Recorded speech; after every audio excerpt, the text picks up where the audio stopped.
Il existe des guerres visibles menées sur le terrain, où les armées avancent, où les territoires se gagnent et se perdent, où les frontières sont contestées par la force. Mais à côté de ces affrontements classiques, une nouvelle guerre s'intensifie. Une guerre plus discrète, presque invisible, qui se joue dans l'espace numérique. Une guerre où les cartes, loin d'être de simples outils de navigation, deviennent des instruments de pouvoir, capables de construire ou de déconstruire une réalité géopolitique. Dans ce contexte, le Liban et la Palestine offrent deux exemples révélateurs d'une transformation profonde des conflits contemporains. La bataille ne se limite plus à la maîtrise du territoire. Elle s'étend à la maîtrise de sa représentation. Une carte n'est jamais une simple reproduction du monde. Elle est la sélection. Elle montre certains éléments, en ignore d'autres, hiérarchise l'espace et impose une lecture du territoire. À l'ère numérique, cette sélection n'est plus seulement le fait d'État ou d'institutions, mais plutôt d'acteurs privés comme Apple ou Google, dont les plateformes structurent la perception du monde pour des milliards d'utilisateurs. Ainsi, apparaître sur une carte, être nommé, être visible, devient une forme de reconnaissance. À l'inverse, être absent, flou ou mal représenté peut traduire à une marginalisation, voire une forme d'effacement. Dans le cas de la Palestine, la cartographie dépasse largement la question technique. Elle touche directement à l'existence politique. L'absence du nom Palestine sur certaines plateformes majeures, comme Google, remplacée par des désignations fragmentées, n'est pas anodine. Elle reflète une réalité contestée, mais contribue aussi à la renforcer. La fragmentation du territoire sur le terrain entre Gaza et la Cisjordanie trouve ainsi un écho dans sa représentation numérique. La question de Jérusalem est encore plus emblématique. Sa désignation comme capitale d'Israël sur certaines cartes numériques impose une lecture politique précise, en décalage avec les équilibres diplomatiques internationaux. Ici, la carte ne se contente pas de refléter un conflit, elle participe à sa normalisation. À cela s'ajoute la question des noms. Les villes palestiniennes apparaissent souvent sous leur version israélienne, tandis que les colonies sont intégrées à la carte comme des localités ordinaires. Ce traitement banalise une réalité pourtant contestée juridiquement et politiquement. La carte devient alors un outil de déconstruction territoriale. Elle fragmente, recompose et redéfinit un espace selon une idéologie dominante. Le cas du Liban est différent, mais tout aussi révélateur.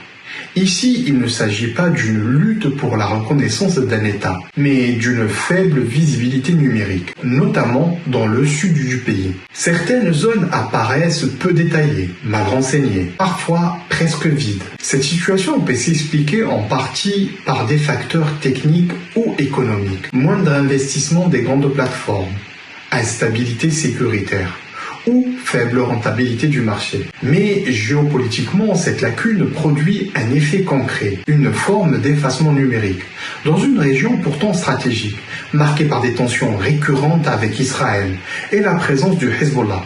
Cette invisibilisation réduit la capacité à documenter, à analyser et à comprendre les dynamiques locales. Contrairement à la Palestine, où la carte est un terrain de confrontation directe, le Liban subit une marginalisation plus diffuse, mais tout aussi significative. Dans ces deux contextes, un élément central émerge.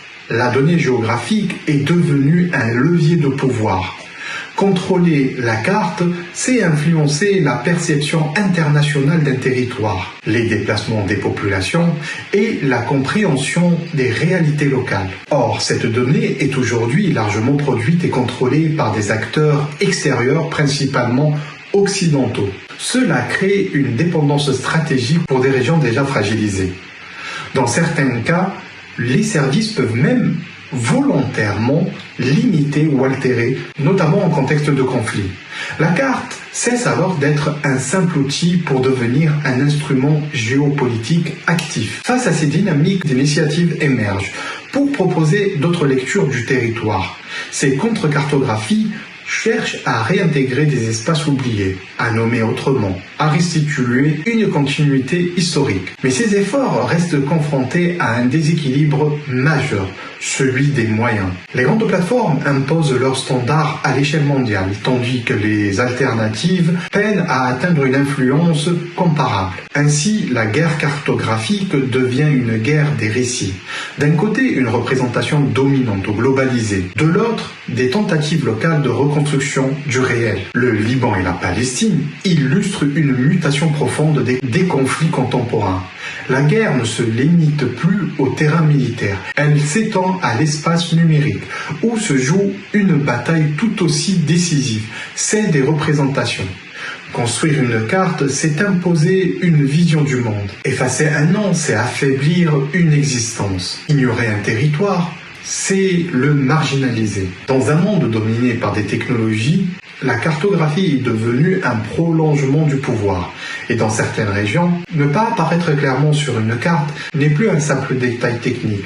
C'est déjà en soi une défaite géopolitique. Alors, tu en penses quoi de tout ce que je viens de dire ?